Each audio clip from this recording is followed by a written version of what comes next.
Hey guys, I want to talk about tire tread and your tire's ability to evacuate water out from underneath it to prevent hydroplaning, which is the number one issue with worn tires. So I got two tires set up here. This one's new and this one is worn out. Okay, well at first glance you think, oh well, this tire's got tread on, it's still good. Well, all right, well let's look at a couple things that you need to be looking at on your tire in order to judge if it's worn out or getting close. So these little bars here in between the tread, these are your wear bar indicators.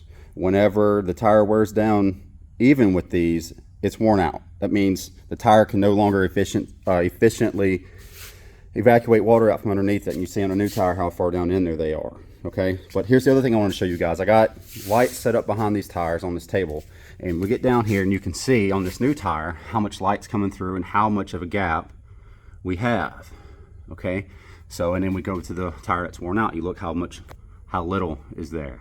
Okay, so you think about it like this. What's actually happening, what the tread is for, the tread is not to grab the road. That's why when you see race cars, like NASCAR, whoever, they run slicks, because the more rubber that you have on the ground making contact, the better grip you have, okay? Well, when you introduce something like water,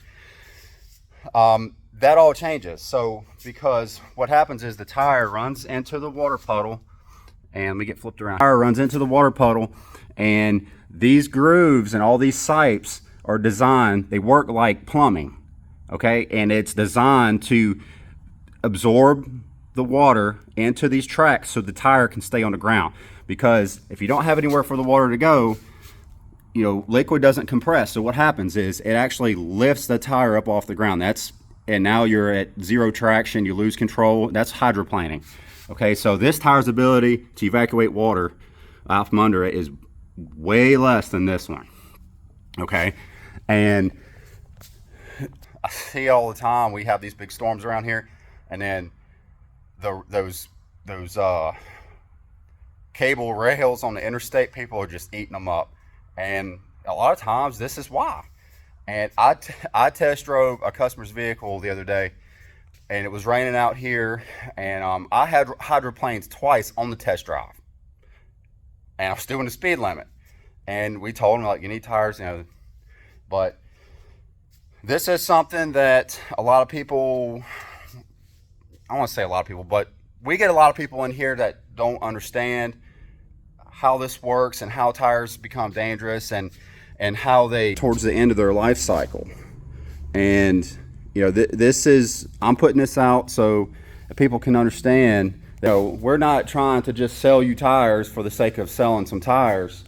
If I recommend tires for something that is a safety related concern, like this is a safety related concern on this tire, okay?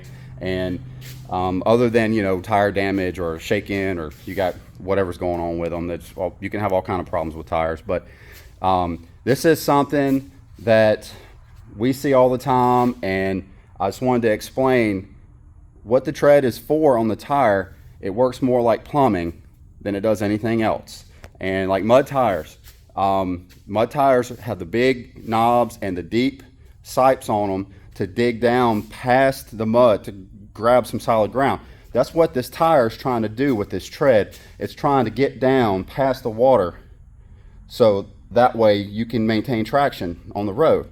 And you have to have somewhere for the water to go, because, you know, like I said, it doesn't compress, and it can only get out from underneath this tire. If you're doing 70, it can only get out of the way so fast, and there's a tipping point where, you know, all these variables align, and you hit a puddle that's just a little deeper than the last few, and the tire loses traction, and then, you know, you're skidding and all kind of, it's scary. So, but anyway, I just want to let you guys know, just a little tire tip for today. Y'all have a good one.